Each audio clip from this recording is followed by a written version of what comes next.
Check nyo tong habak mula sa likha. Noon nakikinig lang ako sa kwento ng mga antingero, albularyo, ermitanyo, hanggang sa umabot sa punto na gusto ko nang matutunan yung ginagawa nila. Kusa siyang dumating sa akin mula sa Antingeros del Negros, nakita ko sa kanila yung habak eh. Mabisang depensa, higit sa lahat pamparusa sa mga sinasapian. O yung mga tao na nililikop ng itim na enerhiya. Kasama nito yung orasyon, dasal para mapagana, andito yung guide kung paano gagamitin at dadasalan. Kung interesado kayo, message lang sa likha or check nyo yung link or check nyo dyan sa Yellow Basket. Salamat. Matapos makipaglaro sa mga bata, tila napagod ng husto si Samael. Nakatulog ito sa gitna ng malawak na kapatagan. Hayaan niyo muna siyang magpahinga. Matagal na panahon ang tiniis niya at ngayong nakabalik na siya sa dating katawan, alam kong maraming gustong gawin ng inyong ama. Isa na doon ang bumawi sa inyo. Wika ni Amanda. Wala naman siyang kailangang bawiin eh. Dahil kung tutusin, kami dapat ang gumawa nun eh. Kung hindi dahil sa kanya, wala kami sa mundong to. Tugon ni Constantino. Nagulat si Nimrod sa sinabi ng kapatid. Hindi nito lubos akalain na maririnig ang mga katagang iyon. Ikaw ba talaga yan? O baka naman nilalagnat ka lang? Wika ni Nimrod habang sinasapo ang noo. Pwede ba tol? Wala akong lagnat. Sinasabi ko lang yung totoo eh. Yun naman talaga ang nangyari. Kaya pinangako ko sa sarili ko na magkakaroon ng kapayapaan pag natapos na ang lahat ng to. Tugon ni Constantino. Masayang nakisalamuha ang mga ito sa kabataang natulungan ni Samael. Nagkwento ang mga ito tungkol sa mga kabutihang ginawa sa kanila. Lalong humanga ang kambal dahil taliwas ang lahat ng sinasabi ng mga ito sa alam nilang ugali ng isang prinsipe ng impyerno. Ang buong akala ko, kalaban natin ang taong to. Dahil kung nagkaganon siguradong wala tayong panalo. Paano mo naman nasabi? Hindi mo ba nararamdaman ang lakas ng presensya niya? Halos doble yon sa pinagsamang lakas natin, tol. Wala tayong laban kung nagkataong nasa kabilang panig siya. Wika ni Constantino. Kung sa bagay, tama ka nga naman. Magpasalamat na lang tayo, kakampi natin siya. At hindi lang yon, tatay pa natin. Kaso, ang mahirap din sa ngayon, hindi mo alam kung ano yung dalawang panig eh. Yung sa simbahan tinutugis tayo, sa impyerno tinutugis tayo. Ay nako. Wika ni Nimrod. Maya-maya lumabas ng tahanan si Amatea. Lumapit ito sa kambal at naupo. Ako to si Amatea.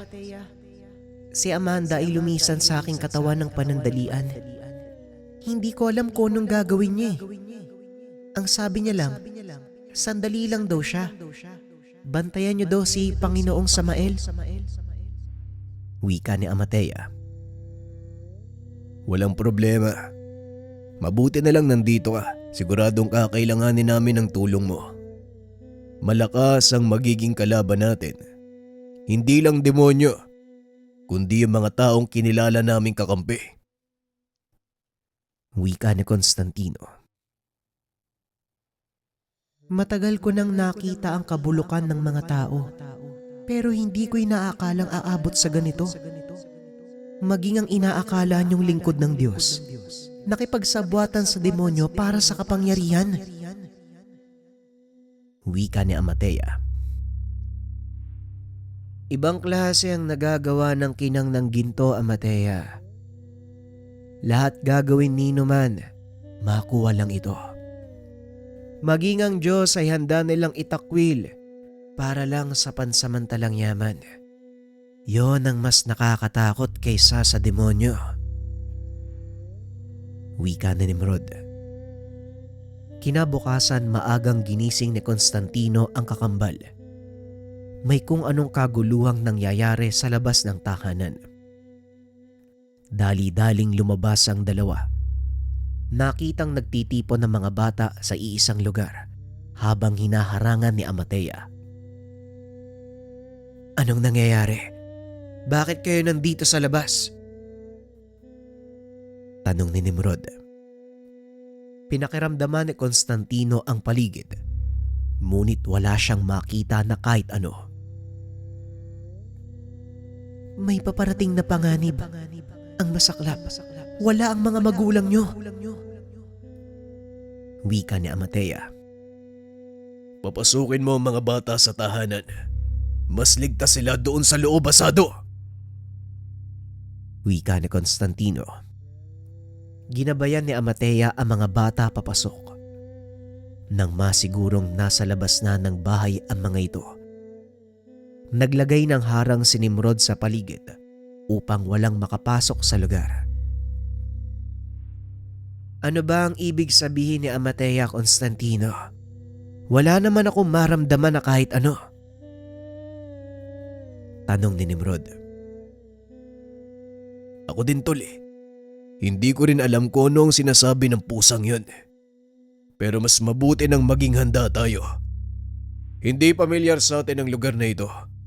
Hindi ko alam kung ano ang mga nilalang ang maaaring sumalakay sa atin. Wika ni Constantino. Matyagang nagbantay ang kambal sa paligid. Tinawag na din ni Constantino ang kanyang alagad na nilalang. Mas malakas ang pang-amoy nito kumpara sa kanila. Kaya mabilis nitong matutukoy kung sakaling may lumapit sa kanilang kinaroroonan.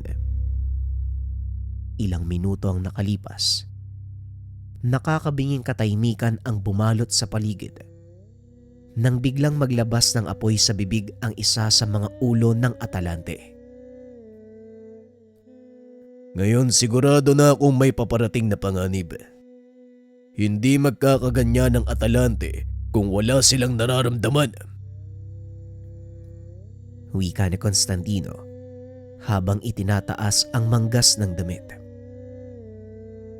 Ilang sandali pa nakita nito ang pangkat ng mga kalalakian. Naglalakad papunta sa kanilang kinaroroonan.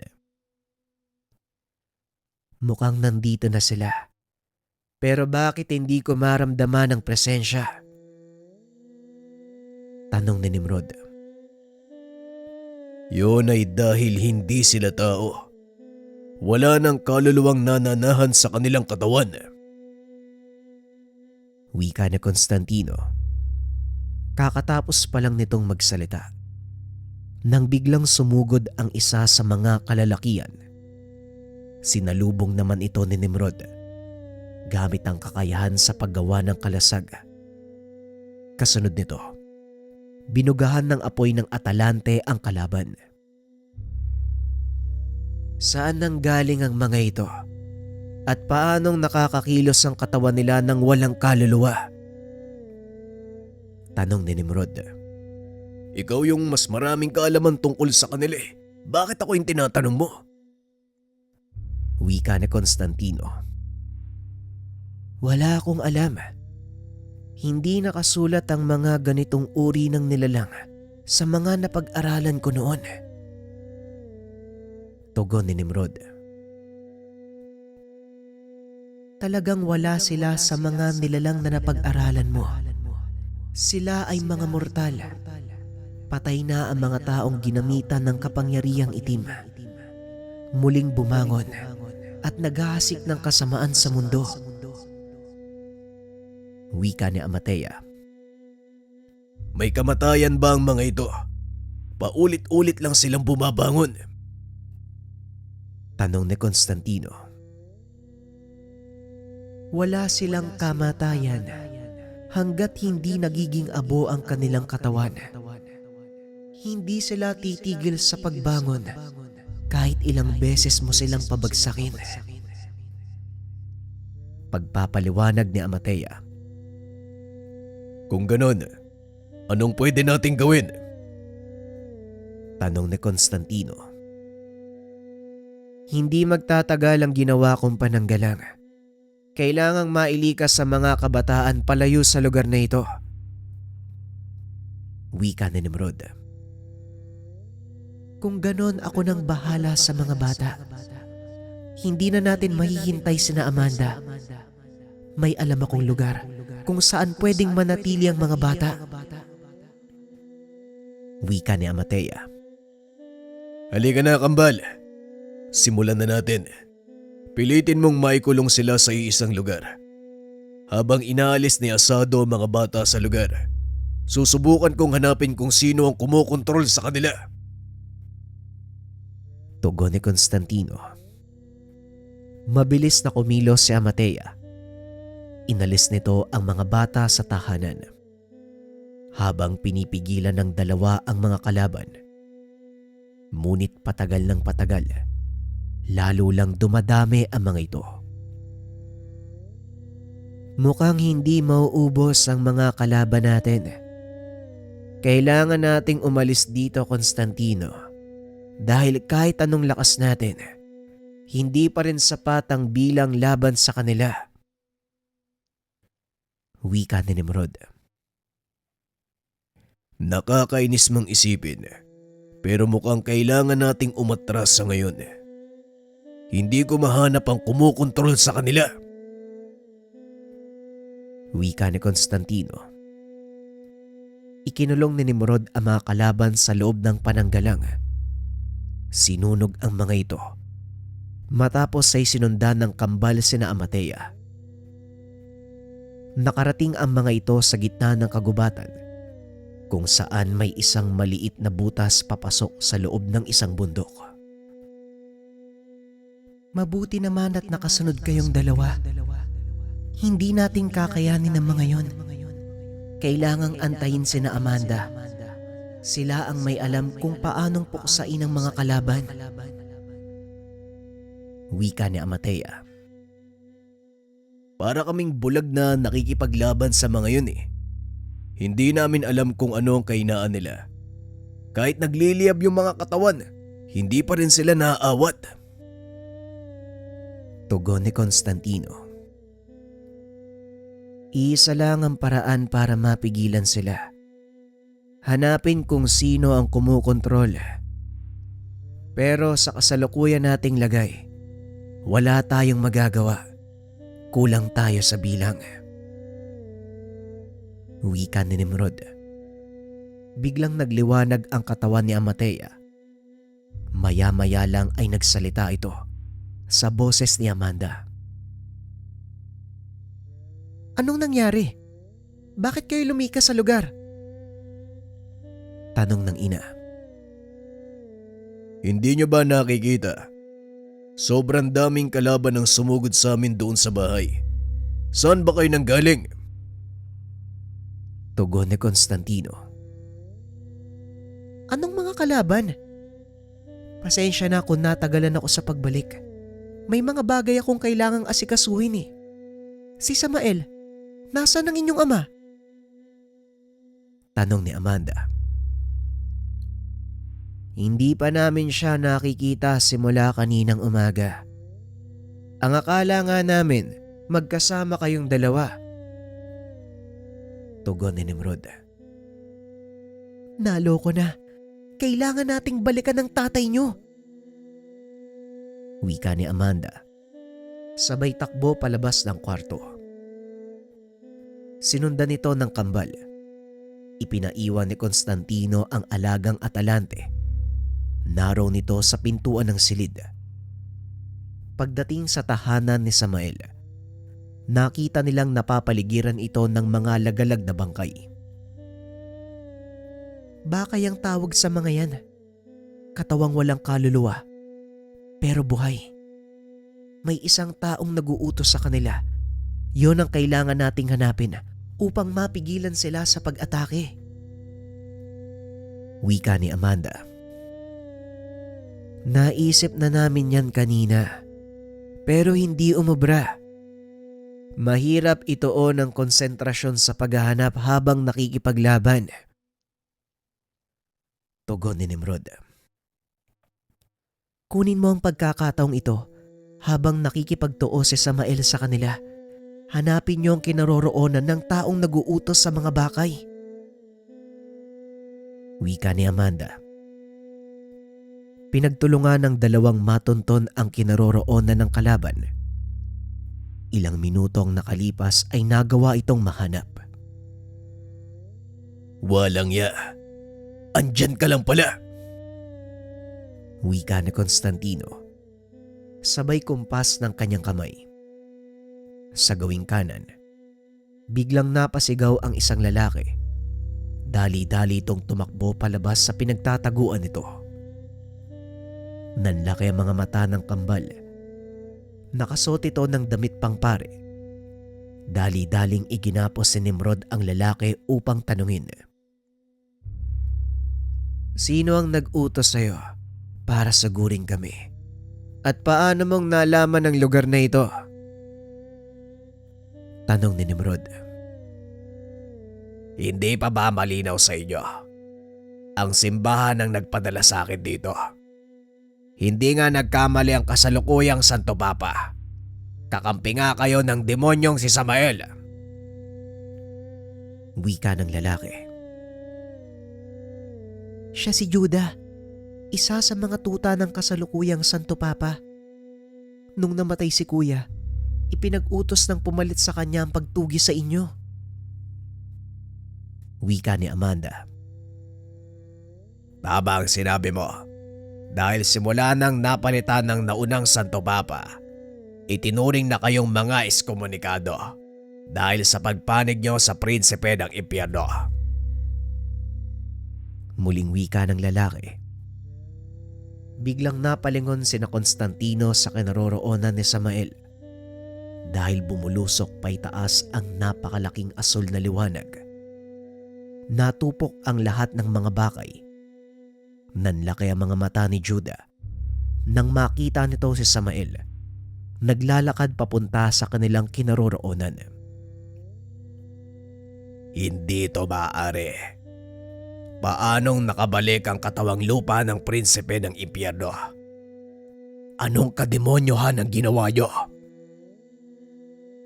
Tanong ni Judah. Hindi mo na kailangang malaman pa. Tutal mamamatay ka na rin lang.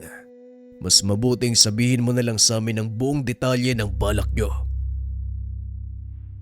Wika ni Constantino. Bakit kung sakaling sabihin ko? Sa tingin nyo may magagawa ba kayo laban sa pinakamakapangyarihang kinatawan ng simbahan? Tanong ni Judah. Tama ka. Wala nga kaming magagawa laban sa simbahan kung politika ang pag-uusapan. Pero sa ganitong uri ng sitwasyon, hindi kami aatras kahit mismong Santo Papa ang humarap sa amin.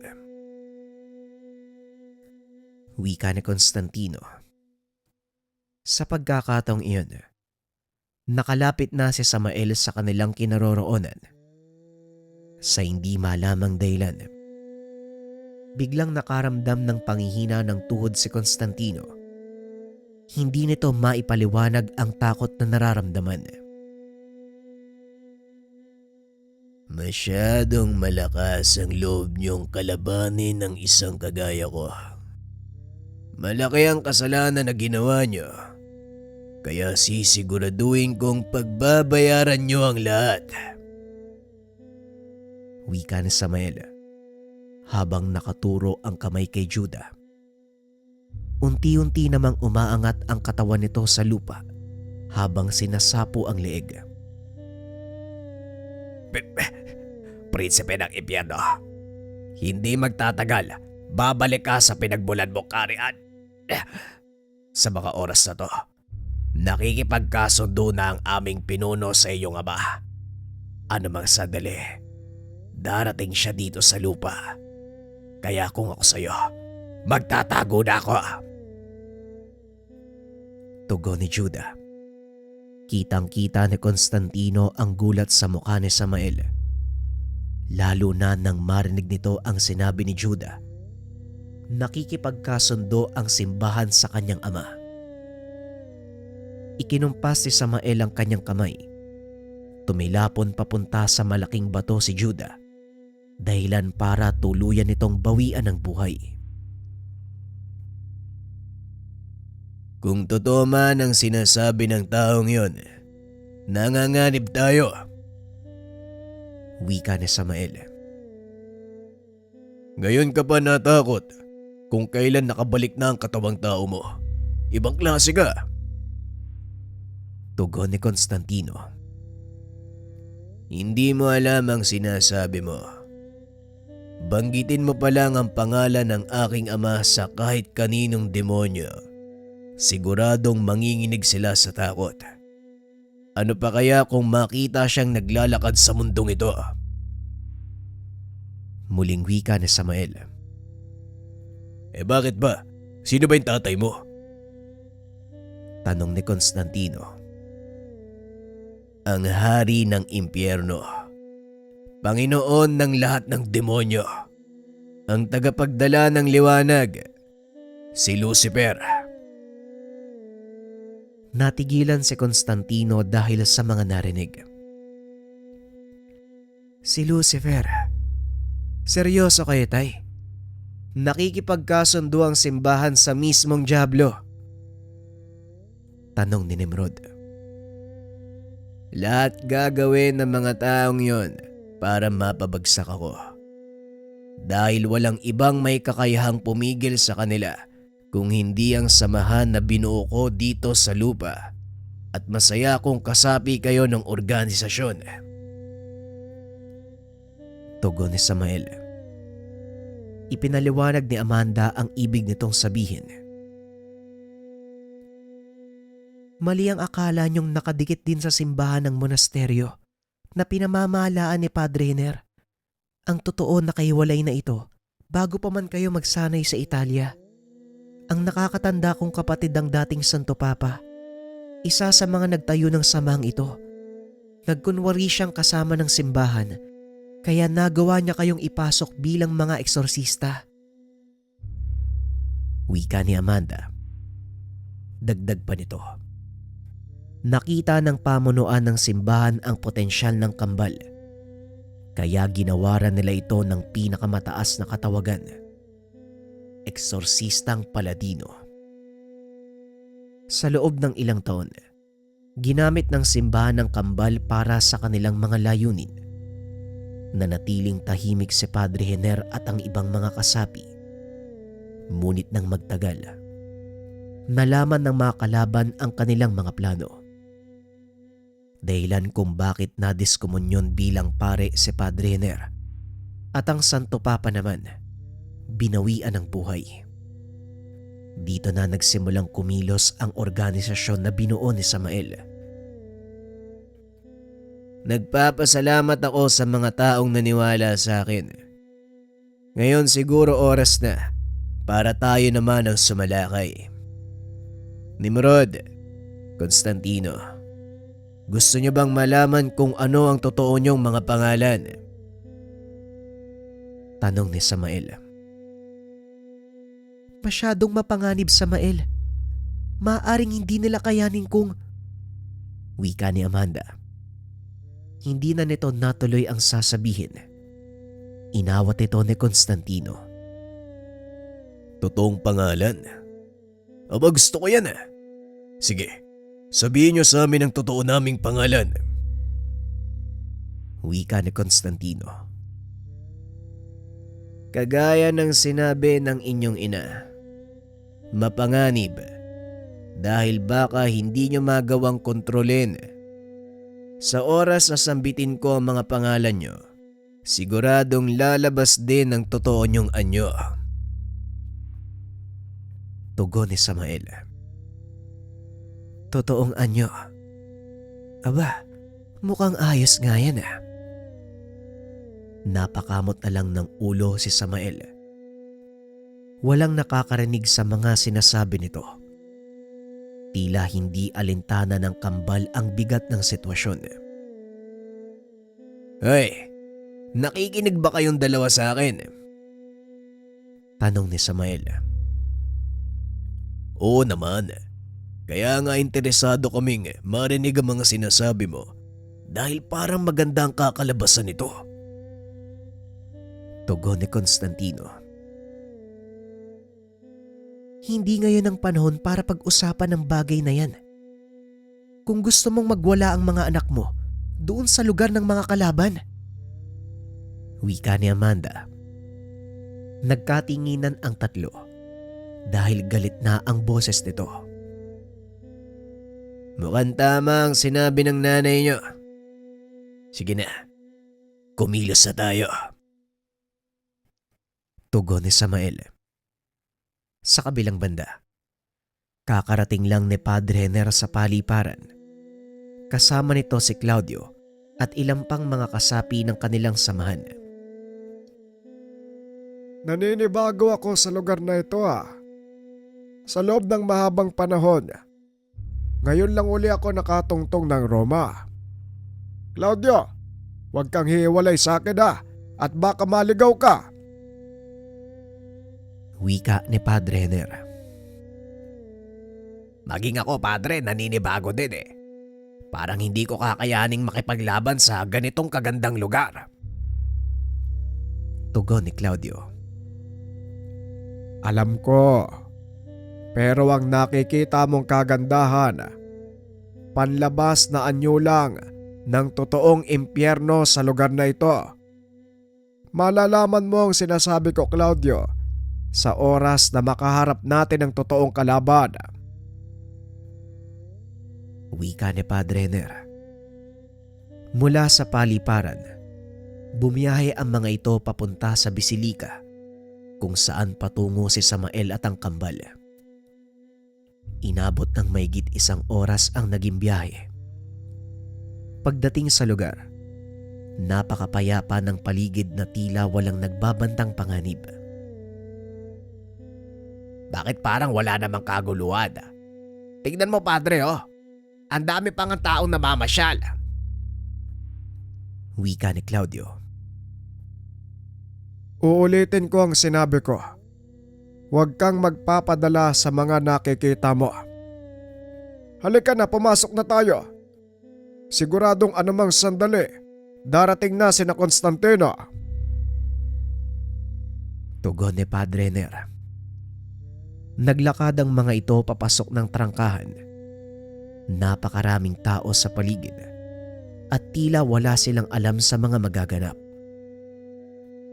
Naupo ang grupo ni Padre Henner sa isang sulok habang nakikiramdam.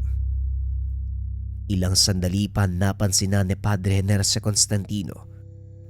Akmang tatayo na sana si Claudio para tawagin ang binata, ngunit pinigilan ito ni Padre Henner. Makiramdam ka lang. Pagmasdan ang mga mangyayari. Maghanda ka. Dahil dito magsisimula ang totoong laban.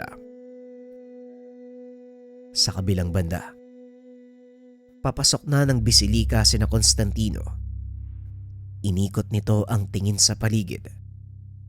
Nakasunod naman si Nimrod. Kaagad napansin ang presensya ni Padre Henner. Mukhang sumunod na sina Papang dito Nararamdaman ko siya sa paligid. Pero hindi ko sila makita sa dami ng tao. Wika ni Nimrod. Alam ko. Kaya nagtataka ako kung ano ang ginagawa ng matandang yan dito. Tugon ni Constantino. Nakasunod lamang si Samael.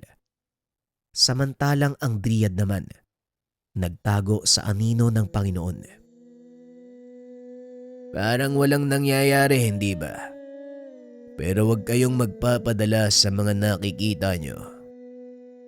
Anumang oras, maaaring sumulpot sa harapan natin ang mga kalaban.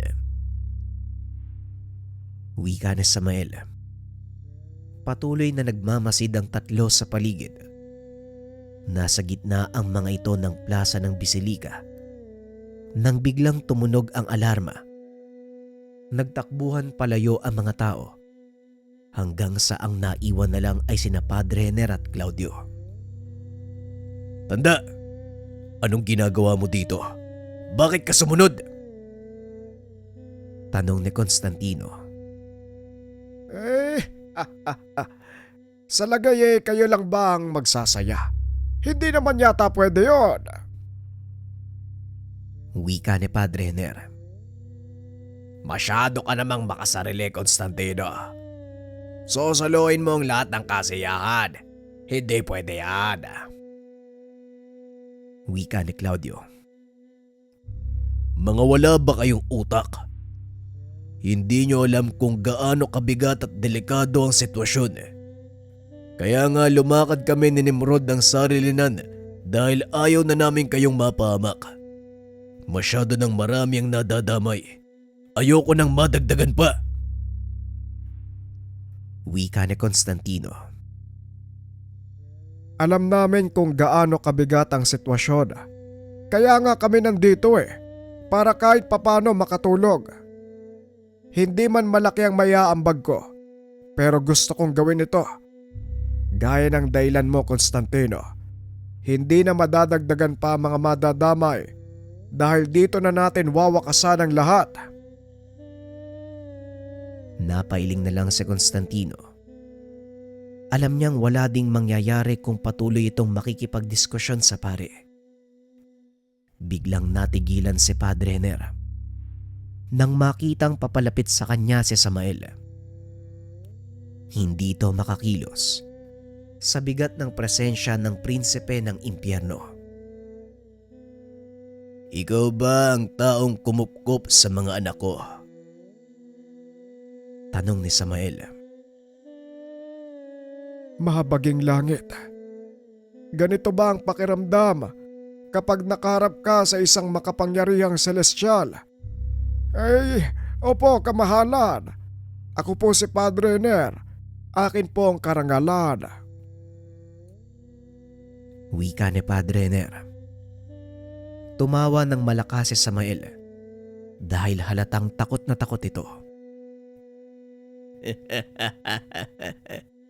Kumalma ka, Padre.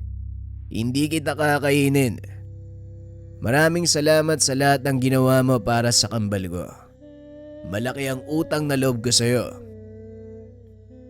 Wika ni Samael. Gaya ng sinabi ko, akin ang karangala. Biglang napahinto sa pagsasalita ang pare. Tumunog ng malakas ang kampana ng bisilika. Napansin din ang pangkat. Wala ng tao sa paligid. Napapalibutan sila ng mga kalalakian. Nakasuot ng itim na talukbong. Taglay ng mga ito ang simbolo ng mga eksorsista ng simbahan. Mukhang napapaligiran na nila tayo Magsipaganda kayo. Wika ni Samael. Kanina pa ako nakahanda. Sila na lang ang inaantay ko. Tugon ni Constantino. Kinumpas ng binata ang kanyang kamay. Lumabas mula sa kanyang anino ang Atalante. Aba, ayos Nandito rin pala ang alaga ko. Kumusta, Atalante? Matagal na panahon tayong hindi nagkita. Wika ni Samael. Sabay hawak sa ulo ng nilalang. Biglang nabalot ng asul na apoy ang leeg nito. Nagmistulang leon na may 3 ulo at asul na buhok. Nagsipaghabaan din ang mga pangil ng nilalang. Ayon kay Samael, ito ang totoong anyo ng Atalante. Ayos Mas maangas pala yung anyo mo, Atalante. Mukhang lalo kang lumakas. Wika ni Constantino. Una pa lang yan. Manood ka sa susunod na mangyayari. Wika ni Samael. Maya-maya pa ay naglakad na ang matanda papasok sa kanilang kinaroroonan. Kinausap ang mga ito. Ang lakas ng loob niya para pumunta sa lugar na ito. Lalo ka na, Hener. Matagal ka ng eskomunikado. Wala ka ng karapatang bumalik sa banal na lupain. Wika ng lalaki. Silvano, hanggang ngayon, napakataas pa din ang tingin mo sa sarili mo. Kung meron mang hindi dapat umapak sa lugar na ito, ikaw yun! Tugon ni Padre Jenner. Tignan mo ang sarili mo. Patuloy mo pa rin isinosot ang sotana. Gayong hindi ka namang karapat-dapat. Kinupkup mo ang anak ng demonyo. At ngayon, nakipagsabwatan ka pa sa kanya. Wika na Silvano. Oo, suot ko pa din ang sotana. Dahil ni minsan, hindi ko kinalimutan ang aking sinumpaang tungkulin sa Diyos. Tao lang ang nag-alis ng otoridad ko bilang eksorsista. Pero nananatili pa rin akong lingkod ng simbahan. Wika ni Padre Jenner. Pinili mo ang landas na ito. Kaya pagdusahan mo ang magiging kapalit ng pagkalaban sa Santo Papa. Pag-uusap ng dalawa. Nahinto ito nang biglang magsalita si Samael. Silvano, natatandaan ko ang pangalang yan. Isa yan sa mga tao na gustong ipapatay ang asawa ko. Wika ni Samael. Nang makita niya ito ay biglang napatras ang matanda. Lalo pa nang maramdaman nito ang galit ng prinsipe ng impyerno. Huwag kang lalapit. Hindi magdadalawang isip ang mga kasama ko na patayin ka. Wika ni Silvano. Hindi rin ako magdadalawang isip na patayin ang sino mang humarang sa daan ko papunta sa'yo. Tugon ni Samael. Naglakad ito papunta kay Silvano. Laking gulat ng lahat dahil nagsimulang mag-usal ng sabay-sabay ang mga lalaking nakatalukbong. Mabilis namang nagtaas ng depensa si Nimrod. Binalot ng kalasag ang kanilang kinakatayuan. Sa pagkakataong iyon lumabas si Amatea sa kanyang totoong anyo. Tinakpan ng kanyang mga pakpak ang pangkat. Gagamitin nila ang sibat ni Longinos. Samael, alam mo maaaring mangyari sa oras na tumama sa iyo ang banal na sandata. Wika ni Amatea. Alam ko, huwag ka masyadong mag-alala. Baka nakakalimutan mo, sa purong demonyo tatalabang dasal na yon. Kalahating tao na ako, Amatea. Ngunit hindi pa rin nagbabago ang lakas ko. Kaya maaari mo nang tanggalin ang iyong mga pakpak at hayaan mo kaming makipaglaban. Wika ni Samael. Marahang ibinuka ni Amatea ang kanyang pakpak upang magbigay daan sa gagawin ng prinsipe. Determinado silang gamitin sa atin ang pinakamalakas sa sandata ng organisasyon. Pero wala silang kaalam-alam sa kaya nating gawin, Nimrod. Wika ni Constantino. Ipinaglapat ng kambal ang kanilang mga palad at sabay na nag-usal. Lumabas ang malaking pentagramo sa kanilang uluhan. Mula dito, tumambad sa mga kalaban ang anyo ng malaking kalasag. Aba, tignan mo nga naman. Ang kalasag ni Azrael. Hindi ko alam na kaya niyong gamitin ang sandatang yan. Wika ni Samael. Hindi kami binansagan na pinakabatang paladino kung hindi namin alam gamitin ang ganitong kasimpleng sandata. Tugon ni Constantino. Ang kalasag ni Azrael, isa sa pinakamabisang depensang dasal. Kaya nitong kontrahin kahit ang pinakamalakas na atake. Mapasibat ni Longinos, maging ang espada ni San Miguel. nakalimutan kong may 2 paladino sa panig ng mga demonyo. Pasensya na. Mukhang nakukulangan kayo sa aming hinandang sorpresa. Wika ni Silvano. Yun nga nakakapagtaka eh. Buong puwersa nyo na yan. Parang hindi ko nararamdaman ang bigat ng presensya nyo. Tugon ni Constantino.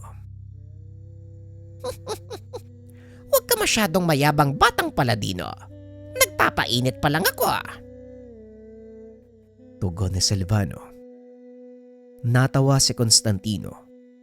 Lalo pang inasar ang kalaban. Nagpapainit pa lang.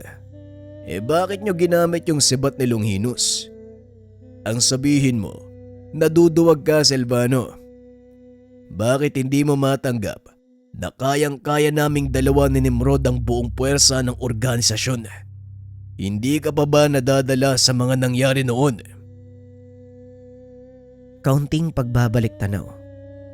Nang mga panahong nagsasanay pa lang ang kambal, kamuntikan nilang mapatay si Silvano dahil sa pagsubok na ibinigay nito sa kanila. Ikinulong ang 2 binata sa silid. Nagpakawala ito ng mga nilalang. Ngunit nagawang paamuhin ng kambal ang mga ito. Nang buksan ni Silvano ang silid, laking gulat nito nang bigla siyang dambahin ng mga nilalang. Hindi ka ba nagtataka kung bakit nasa pangangalaga ko ang Atalante? Isa sa pinakamataas na pamilyar ang nilalang na ito at walang makakapagpaamo sa kanya kung hindi ang isang tao na mas mataas ang level sa kanya. Kung tutusin, ang kabuang bilang nyo ngayon ay kayang-kaya kong ubusin sa pamamagitan ng isang pilantik ng daliri lang. Muling wika ni Constantino. Sabay pilantik ng daliri. Isa-isang natupok ang mga kalalakihang nakatalukbong. Sumigaw ang mga ito. Nagtakbuhan palayo sa lugar. Hindi makapaniwala si Silvano sa mga nangyayari. Sa tagal ng panahon, hindi lang kami tumunganga sa isang tabi, Silvano. Dahil simula nang umalis kami sa lugar na ito, ipinangako namin na babalik kami at ipaparanas sa inyo ang kalupitang ipinakita mo sa amin. Wika ni Nimrod. Dapat nga magpasalamat pa kayo. Dahil kung hindi sa ginawa ko, wala kayo ngayon sa kinakatayuan niya. Tugon ni Silvano. Mali ka. Isinilang kaming taglay ang mga kakayahan namin. Kaya wala kaming utang na loob sa'yo. Wika ni Constantino. Sabay kumpas ng kamay. Hudyat para sumugod ang Atalante. Sinakmal nito sa leeg si Silvano. Kinaladkad papasok sa lagusan ng impyerno. Aba, mukhang hindi man lang tayo pinagpawisan. Wika ni Padre Jenner. Huwag kang magsalita ng tapos, Padre. Dahil paparating pa lang ang totoong kalaban. Ang ginawa nila ay isang uri ng diversyon para maantala tayo sa pagpasok sa Bisilika. Tugon ni Samael. Laking gulat ng mga ito. Biglang bumukas ang malaking pintuan ng simbahan. Lumabas mula dito ang isang pares ng malalaking kamay. Hinawi ang mga bagay na nakaharang na tila ba nagbibigay daan sa isang nilalang na paparating. Biglang napalood sina Constantino, Nimrod, dahil sa bigat ng presensya ng nilalang na naglalakad palabas mula sa lagusan.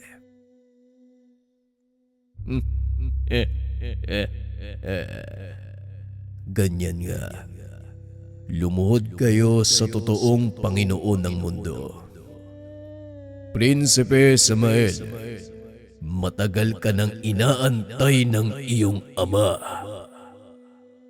Wika ng isang lalaking nakasuot ng magarang itim na damit. Habang tinuturo ang isa pang lalaki na nakasuot naman ng kulay puti. Constantina, Nimrod, umalis na kayo sa lugar na ito. Hindi nyo kakayanin ng isang yan.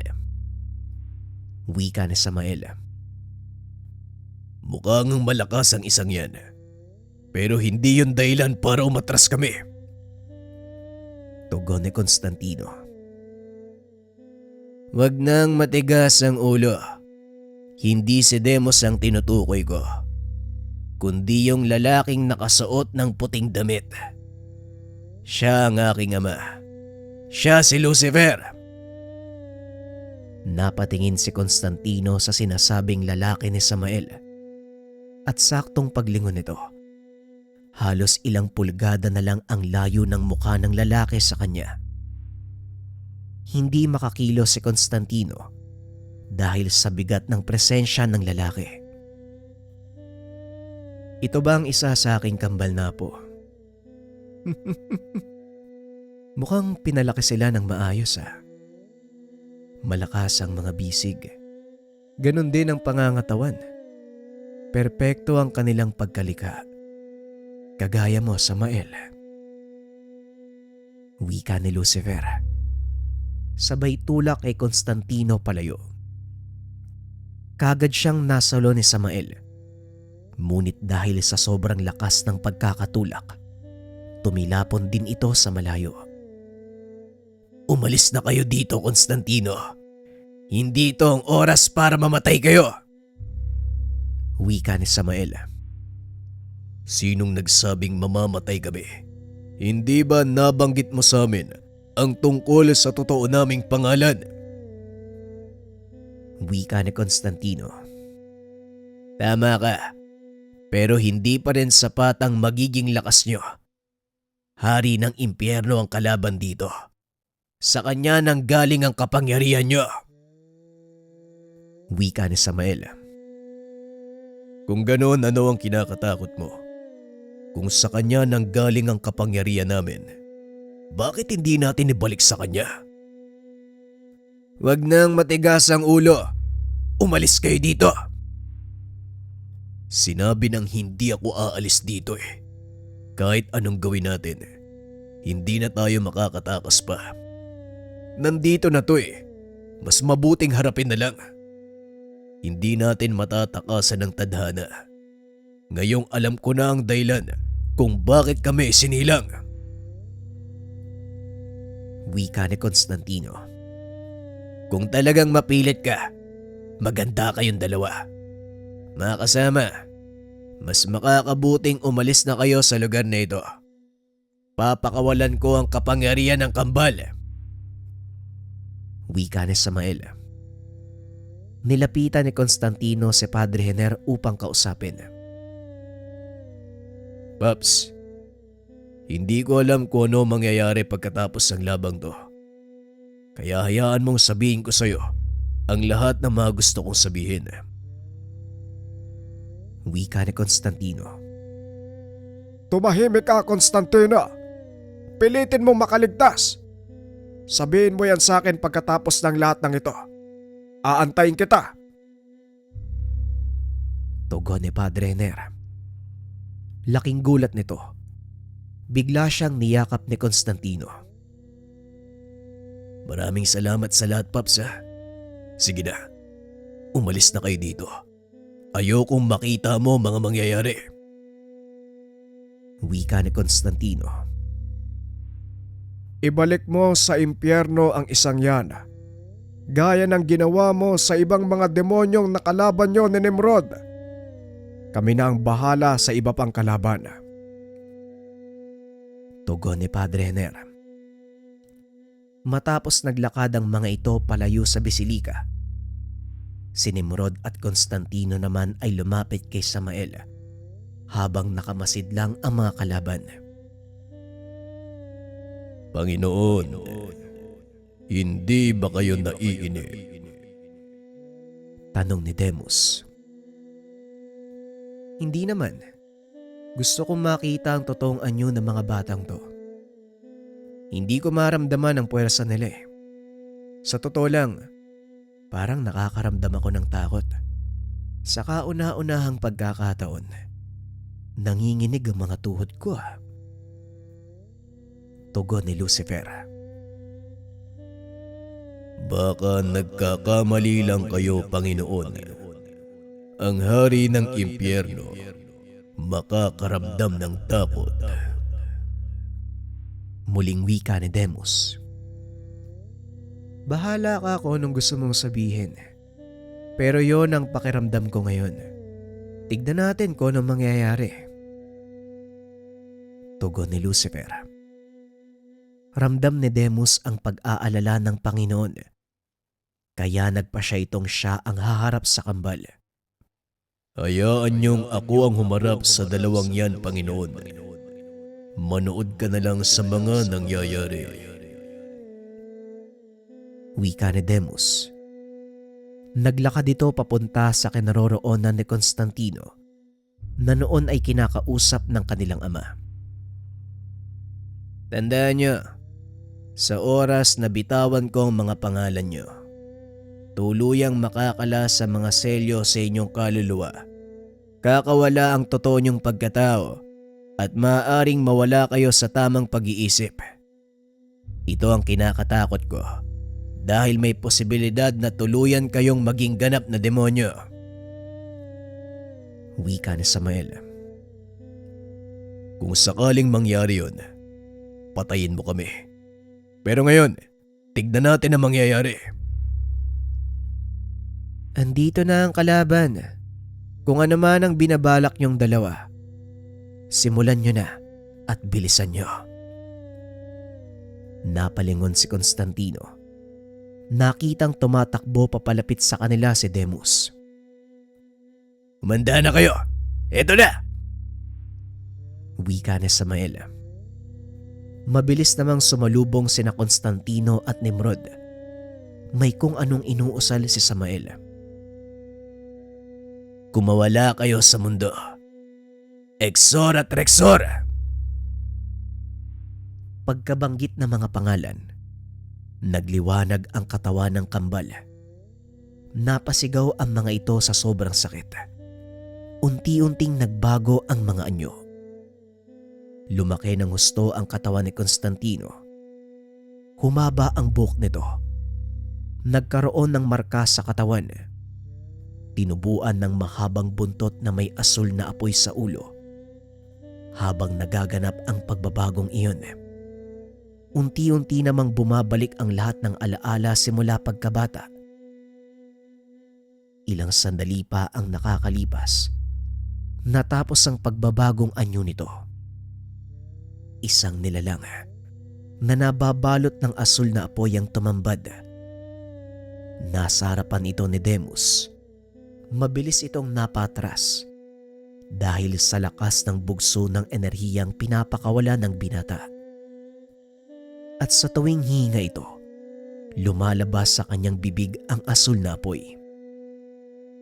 Samantalang si Nimrod naman, tinubuan ng pakpak. Lumaki ang pangangatawan. May malaking bola ng apoy sa kanyang ulo. Ngayon pagbasdan nyo ang totoong anyo ng kambal. Ito ang gusto nyo. Tanggapin nyo ang hagupit ng kambal ng bantay ng impyerno. Wika ni Samael.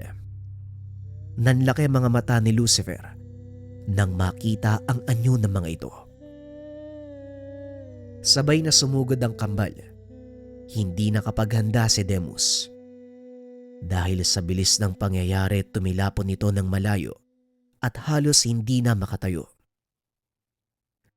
Sunod-sunod na atake ang ginawa ng kambal. Hindi nakabawi si Demus mula sa pagkakabagsak dahil pinagtulungan ito ng dalawa.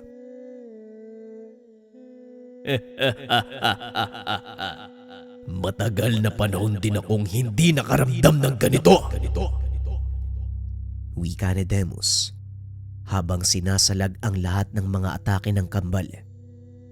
Hindi pa din ito makawala dahil sa tuwing susubukan, muli siyang nahihila pabalik ng dalawa.